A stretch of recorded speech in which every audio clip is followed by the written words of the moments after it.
okay?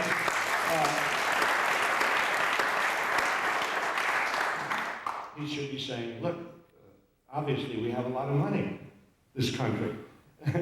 You know, it's true that when we want to spend money for education and jobs and so on, they say, oh, we don't have the money. But when it comes to bailing out the banks and financial institutions, we have $1 trillion for that. We have the money, we're rich.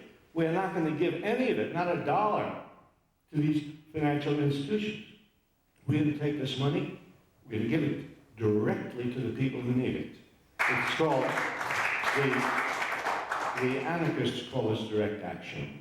Obama's not exactly an anarchist, but it's a nice principle, actually. You don't go through middle people and middle people and middle people until nothing happens at the end. People need jobs. You give them jobs.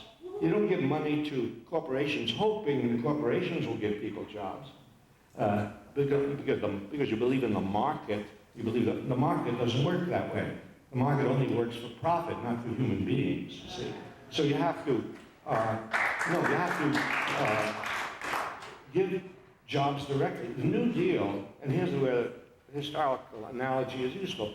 The New Deal gave jobs to 8 million people. It put people to work.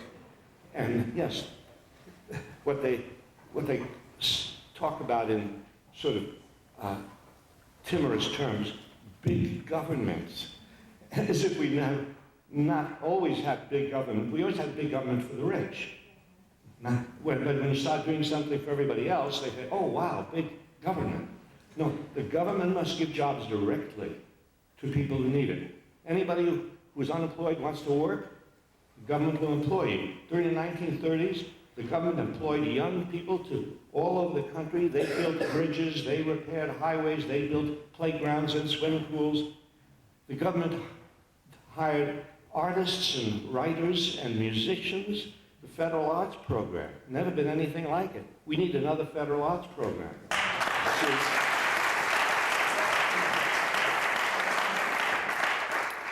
The first play I ever saw, I was a teenager, I guess. I actually was once a teenager.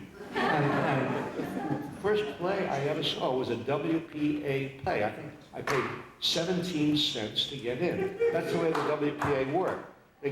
They put on plays all over the country to people who had never seen a play in their lives, and socially conscious plays. And it was a wonderful, wonderful program. So the government needs to give money directly to people, give them jobs, give the people who are having their homes foreclosed. Don't give money to the banks and say, treat these people nicely who can't pay their mortgages. No. Don't allow anybody to lose their homes. Do whatever is necessary. Call a moratorium. This is one of the things happening. A moratorium on foreclosures. Nobody can be foreclosed out of their homes.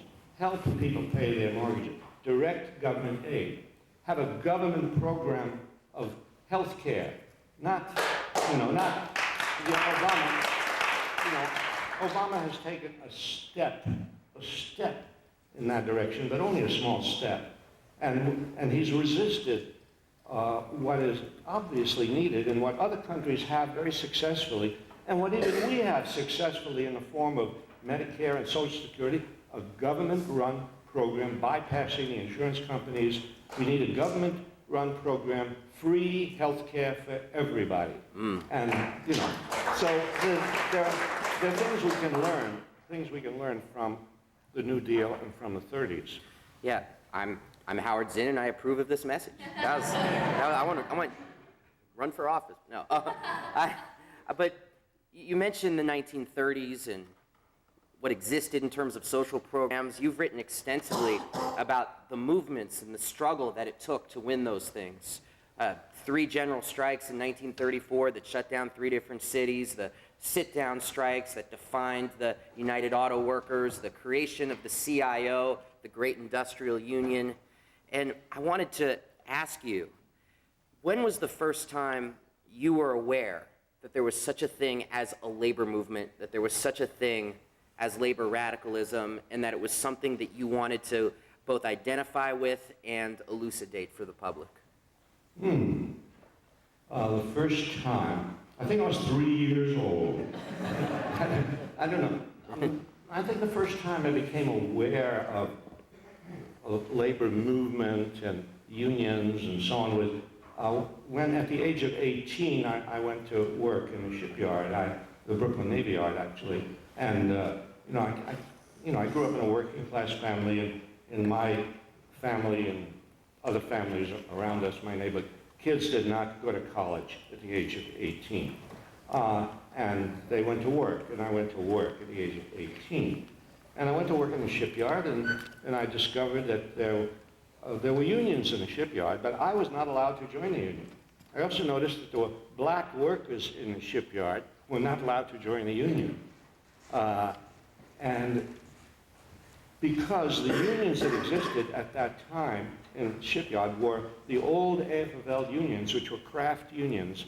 In other words, the ship fitters were in one union, the shipwrights were another union, the pipe fitters were another union, the joiners were another, all these people in separate unions, and all exclusive, leaving out unskilled workers like me, like the young workers in the shipyard, like the blacks who did the heaviest work, working the riveting machines and the chipping machines.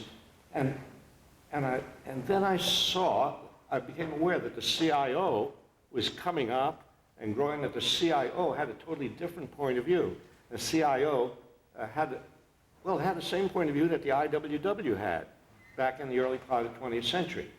And that is, you don't separate workers and you don't keep people out of the unions because they're unskilled or they're foreign born or they're women no, everybody, one big union.